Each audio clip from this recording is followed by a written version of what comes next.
How to make ice cream sandwich. You will need bread, ice cream. Step 1. Put the bread on the cutting board. Step 2. Put ice cream on bread.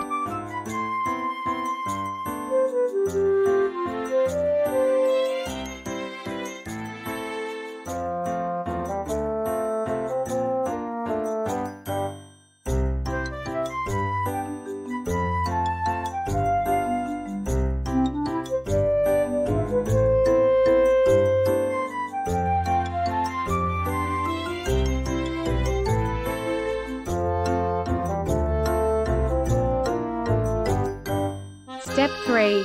Cover with another slice of bread.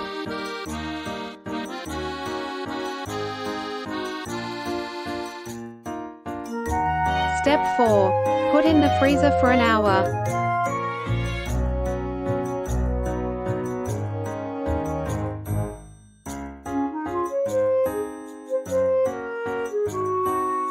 One hour later.